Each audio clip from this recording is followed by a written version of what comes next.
2019 to 2020. This study aims to answer the effects of being in a relationship to the academic performance of grade 12 GAS students of Phinma University of Pangasinan, school year 2019-2020. Specifically, it seeks to answer the following. First, what is the profile of the respondent in terms of age, gender, and general average? Second, what were the respondents' perception on early relationship in terms of interest, going to school, time management on relationship and studies, focus on studies despite of love quarrels? Third, is there a significant relationship between being in a relationship to the academic performance of grade 12 GAS students of Phinma University of Pangasinan, school year 2019-2020? Holding in Lukman 2009 talk about the importance of romantic relationships to adolescence development and its long-lasting. On self-confidence, it affirmed that a romantic relationship teaches moral values on romance, intimate relationships, and sexuality. On the other hand, according to Arnett, as cited in Finchans and Cui 2011, adolescence is the stage where teenagers experience how to be totally and socially independent. This is the time for curiosity and explorations in choosing and having a partner, and explores this kind of curiosity that somehow leads to romantic relationships. However, this kind of relationship may be led to a pleasant, intense love affair. This is just a result of their inquisitive mind and a sort of finding and how to be a fit on the world. Schulman and Scarf 2010 studies of the role of age, gender, and dating experience in adolescent romantic behavior and perceptions. In addition, the linkage between the qualitative relationship with parents and peers and affectively intensity with romantic was investigated. You can reflect and memorize a little time while reading this study. The researcher was advising you so that you can learn something big and also can enlighten your mind, so that teenagers can make some adjustments and be aware of some negative effects if they have early romantic relationship while studying. This study will benefit the following: grade 12 GAS students of Phinma University of Pangasinan, parents of grade 12 GAS students of Phinma University of Pangasinan, future researchers, Phinma University of Pangasinan high school teachers.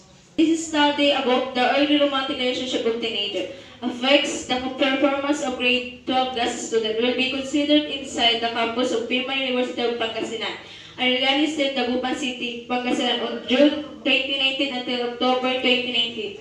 And the respondents are the 86 are 12 student GAS of the university. The research are conducted this student because they can share their insight, suggestions, and opinions regarding to these matters. They really want to know the real fact of one's relationship really affects of one student.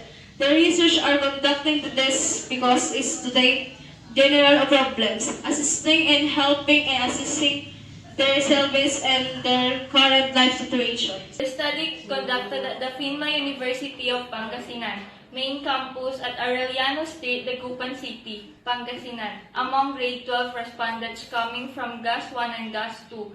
This is to know the effects of being in a relationship to the academic performance of grade 12 GAS students.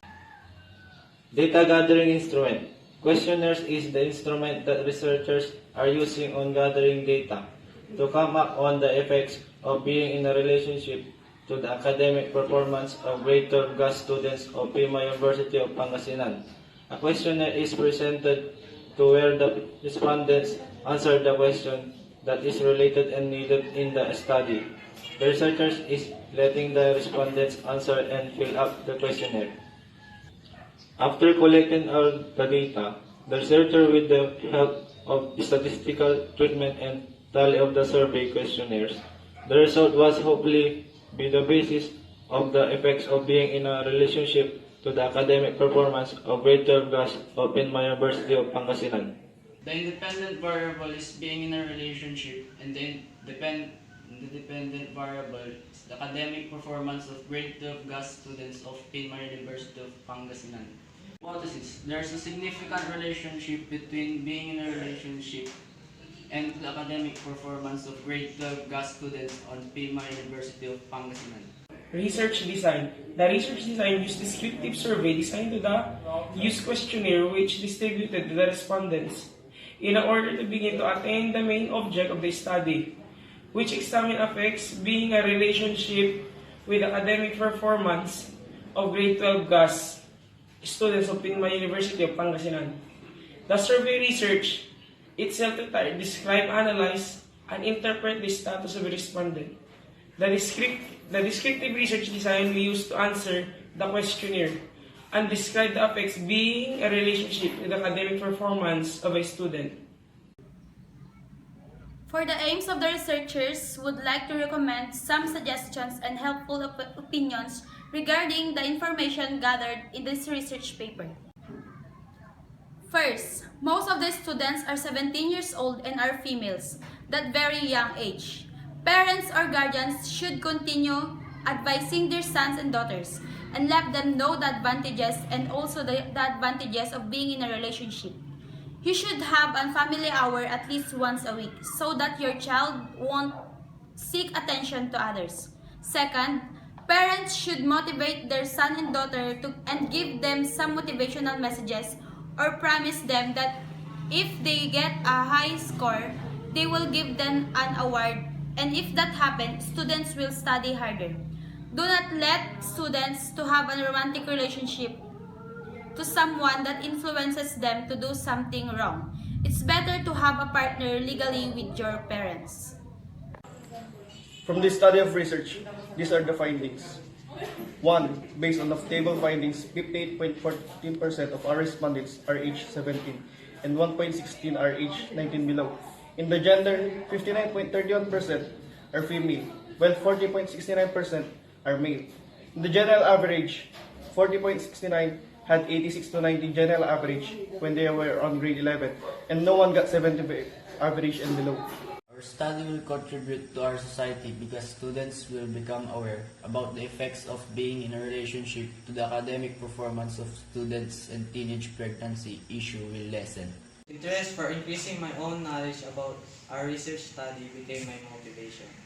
Being able to know if being in a relationship affects the academic performance of the grade 12 students, so that I could be aware of my own limitations. It may also help the students to know their priorities first, so that they may have the determination to achieve their goals first. When we are doing this research, we have a lot of limitations that we've encountered, like to understand the planning research, findings, interpreting data, and level to the conclusions that we publish in our research.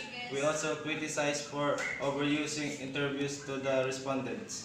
Making a research study must focus on what they are really interested. Why it must be interesting? Because the more interested you are in the research, the more time you will provide to finish it.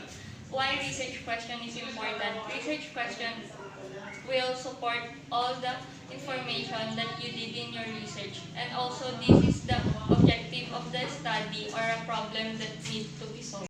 They don't need to take it seriously because they will not be totally interested in anything, especially in our age. We use research methodology to analyze, select, and to identify our topic, which is effects of being in a relationship. We discuss the research design, sample of population. We also use descriptive design, which is survey questionnaires that were distributed to the respondents. The respondents of our study, which entitles the effects of being in a relationship to the academic performance of students, was the currently enrolled 86 students of grade 12 GAS of Phinma University of Pangasinan at the main campus on Arellano Street, Dagupan City. We use simple random sampling technique because we randomly select 86 students from GAS 1 and GAS 2. The measurement instrument we use is a questionnaire or scale. We use that design to obtain data on our topic interested from our research. Based on the table findings, 58.4% of our respondents are aged 17 and 1.16 are aged 19 below. In the gender, 59.31% are female, while 40.69 are male. In the general average, 40.67 had 86 to 90 general average, when they were on grade 11 and no one got 75 average and below. In our work, we describe the early romantic relationship of teenagers that affect the performance of grade 12 gossip children. The researchers described the hypothesis and interpret the result of the survey and discuss some possible implications. The strongest was that they are relationship, they can help each other, their academics. And the weakest is that they will lose focus on their academics.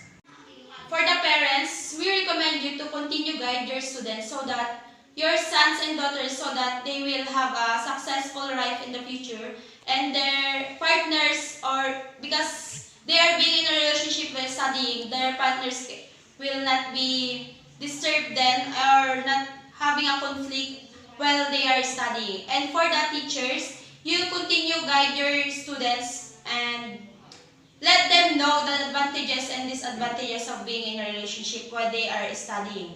And for our fellow students, you should know your limitations. Yes, being in a relationship is not bad as long as you can handle it and you can manage your time between your studies and your partner. What is the importance of your study? Our research topic entitled of Effects of Being in a Relationship to the Academic Performance of Grade 12 GAS Students. These days, a lot of students have a relationship with their partner. The importance of these studies, we can know if it can affect the students' interest going to school and if students will manage their time on studies to having a partner. Also, we can know the students cannot focus their studies despite of love quarrels. For me, I will change the age range of every student. They don't need to take it seriously because they will not be totally interested in anything especially in our age. Advice is for us to write a schedule with a string of milestones to be accomplished at a precise date in order for us to pass the research without delay.